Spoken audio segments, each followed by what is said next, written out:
lady killers. Not the kind who kill ladies, but rather ladies who kill. Beyonce says she slays. Well, she ain't the only lady who slays. There's a ton out there. And that's the subject of today's FightWrite podcast. I'm Carla Hoke. I have a regular spot on the Writer's Digest blog. If you are a writer and you aren't familiar with Writer's Digest, you really should be. Head to writersdigest.com and check out their classes as well with Writer's Digest University. Writer's Digest University is the only education hub that has FightWrite in their catalog, FightWrite, one word. Check out my class, 3 Things You Should Consider Before Writing Your Fight Scene. If you subscribe to my blog, you'll get a discount code for that class. So go to Writer's Digest University. If you have a hard time finding the class, just in the little search bar, put FightWrite, one word, and you'll be led right to it. All right, so the question was posed to me on the Writer's Digest blog. My current work in progress is a thriller with a female serial killer. I wonder if they meant for that to rhyme. I don't know. What sort of signature do you think she might leave behind that would be different than a male serial killer? Signed, Lady Killer. How awesome is that? That's how they signed it, Lady Killer. That is a great question for several reasons, all of which I address in my Writer's Digest book, FightWrite, How to Write Believable Fight Scenes. First, women are absolutely serial killers. In fact, women are more likely to be serial killers than one-time murderers. According to Scientific American, women account for 17% of all serial homicides versus 10% of total murders in the U.S., which begs the question, why don't we see more female serial killers on the screen and the page? Well, we are more familiar with male serial killers because there simply are way more out there. Maybe. And that maybe relates directly to the question Lady Killer asked. Lady Killer, that's awesome. While there are always exceptions, statistically, there are very stark differences between male and female serial killers. For one, women tend to kill people they know, and they tend to do so for a reason rather than just out of compulsion. And that reason tends to be resources, such as money. Not so much sex. That tends to be a male thing. Now, sometimes sex is involved with females, but more overwhelmingly, it is more of a male thing. Male serial killers seek domination, control, humiliation, and sadly, sadistic sexual violence. Women are more likely to kill for money or power. Some do it for the attention and the sympathy they receive following the death of someone they cared for. And it's really freakishly not uncommon for female comfort/gain serial killers to be employed as caretakers. It gives them an air of trustworthiness and kindness. I know Jolly Jane Toppin, who I think did most of her killings in the late 1800s, was a nurse. And in that capacity, I think she killed 31. Let me look. Yep, 31. She killed 31 people while she was working as a nurse, and she supposedly is quoted as saying she wanted to have killed more helpless people than anyone ever. Yeesh. Aiming for the stars there, Jane. Female serial killers also tend to kill without inflicting overt physical trauma. And these methods are much harder to detect, and they can pretty often be chalked up as accidental. They just don't raise as much suspicion. This is why I'm saying there's maybe more male serial killers. Maybe we're just not catching the female serial killers. I'm sorry. Women are just better at it. I wish we weren't. There's so many things I wish we were so much better at. This is not one of them, but the facts are the facts. Women also tend to incapacitate the victim before they dispatch them, which may be linked to not only wanting to leave less evidence. In other words, less struggle can leave less evidence behind. I think it's in my last podcast on how much action to write. I noted that when you write violence, you are writing evidence by default. And so women don't want that struggle. They don't want to leave evidence behind. But also, women may incapacitate before they kill because they can't always count on being able to overpower their victim. And poison seems to be the method of choice for that. And women are about 7 times as likely to use poison on their victims than men. Now, guns are still the number one go-to method for committing murder by both men and women worldwide. 2019 murder stats worldwide, which, I cannot wait till the 2020 stats come out, because with this COVID thing, excuse me, and people being in quarantine, murder and violence rates are up. I'm real curious as to how people are carrying it out. Anywho, 2019 murder stats worldwide. Guns accounted for more than 50% of murders worldwide. 22% were sharp objects. 24% were other. Look out for the other people. If the setting of your work is outside the United States, you really need to check and see what the top murder weapon is for that area. Some places, there's not one single weapon that is used most. I believe that was the case I found with Ireland and Spain. Canada, Hungary, Poland, Sweden, sharp objects were used most. So if your work in progress the setting is outside the United States and you have a murder in it, you really need to go to that country statistics and see what murder weapons are used most. Other than murdering with a gun, in the U.S., women are more likely to murder by any other method than men.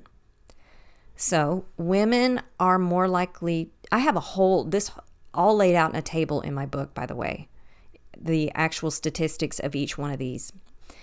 Let me look at these stats. Okay. Women are more likely than men to kill by a blade, by beating. That surprised me. Women are more likely, a woman's more likely to beat you to death than a man. They are more likely to kill you by other. Again, there's that deadly other popping up. More likely to kill with blunt objects, strangulation, asphyxiation, fire, poison, drowning, explosives. Good heavens. And defenestration, which is just a fancy term for throwing somebody out of a window. Yes, there's a fancy word for throwing somebody out the window that isn't just throw out the window. Female serial killers also tend to be attractive, and they use that to elude suspicion. I know that's sad and gross, but it's true. We don't like to think of pretty people doing ugly deeds. According to Psychology Today, that's known as the halo effect of attractiveness, which is our tendency to unconsciously assign to attractive people favorable traits like kindness, honesty, talent, intelligence. Attractive people are assumed to be clever, successful, and have more friends. These are not things assumed about me, and I'm okay with that. I have a face for radio, people. That's how it is. That said, if the setting of your work, again, is in a culture with which you are not very familiar, you better go see what is considered attractive there. What is considered attractive in the United States is not the same in Mongolia. Okay, it's not the same in the Pacific Islands. You need to know what is considered attractive in your setting. Antisocial behavior isn't terribly common among female serial killers, and they tend to not have actually, they seldom have a criminal record. Female serial killers, in short, they look like the lady next door because they usually are. A Penn State psychology professor, Marissa Harrison, conducted a study on 64 female serial killers, and she found that the profile for them is fairly benign. A female serial killer is probably in her 20s or 30s, probably middle class, probably married, probably Christian. Wow, thanks a lot. Probably average intelligence. Very much, neighbor next door. Put that all together and you have a recipe for a killer that's harder to catch. Okay, they're killing people they know, and so they're very careful about it, and they're very much going to cover up the evidence. They're going to kill by a means that it can easily be chalked up as natural or accidental. They look like regular folks. They are not raving lunatics. And they're probably educated. Again, this is why, and they generally don't have a criminal record. This is why women are getting away with murder more often than men. So, to your question. Oh, also female serial killers, they have a longer shelf life than male serial killers. The average female serial killers, they evade arrest for like 7 or 8 years. Males, they're generally stopped within 2, which makes me think of Ted Bundy. Ted Bundy was caught near my hometown, Pensacola, Florida. Creepy, creepy. And I remember when he was executed. I was in high school at the time. This is awful. He was executed in near my hometown. I was a suburb. He was executed, I believe. It was in Tallahassee, I believe he was executed. Anyway, the going joke, this is gross, but the going joke was they said everybody turn off all their lights and don't use electricity during the time that he was going to be executed so that the electric chair would have even more power. Oh my gosh. Okay. Anyway, I digress. To your question, Lady Killer. By the way, I'm sorry, I got to jump back to Ted Bundy. He was caught, if I'm not mistaken, because of a broken tail light. So if you're a serial killer, keep up that car maintenance. Just saying. Okay. Back to your question, Lady Killer. Statistically, your femme fatale is not going to put a stamp on her killing. It's just not how the average female serial killer works. Their deeds are not done compulsively. They got a lot of thought, little evidence left behind. Female serial killers don't generally like or want that game of cat and mouse with the police, which is the whole point of leaving a signature on the crime scene. But as I said from the start, these are characteristics based on statistics, and in statistics, outliers happen. I always want to pronounce that outliers. Please, why? Tell me why. It's outliers, right? Brene Brown says outliers, and I believe her.